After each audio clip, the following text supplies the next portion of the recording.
L'Évangile nous indique 2 directions pour réussir sa vie. La première consiste à traverser l'épreuve, c'est-à-dire à passer sur l'autre rive. La deuxième consiste à porter du fruit pour les autres. Entrer en terre promise après 40 années d'errance au désert. Passer sur l'autre rive après le déchaînement d'une mer agitée.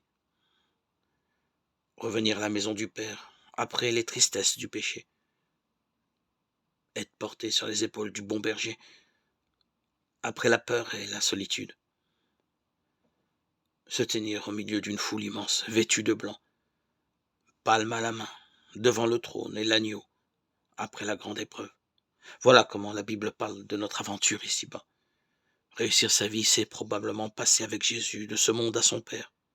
Et peu importe si l'on finit honteux, malade, pécheur, pauvre, blessé, même un peu déçu, le tout est de revenir.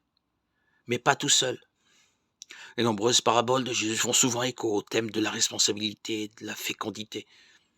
Il s'agit de porter du fruit, de récolter pour la moisson, de faire fructifier quelques talents, de n'apporter ne serait-ce que 5 pains et 2 poissons.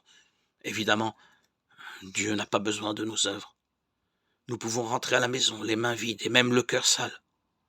Mais nous ne rentrerons pas seuls.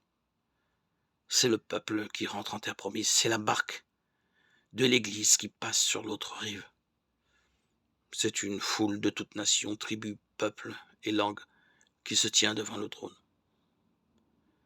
Réussir sa vie, c'est alors probablement servir celle des autres. Il nous envoie donner à manger, guérir et consoler, baptiser et enseigner, servir et pardonner.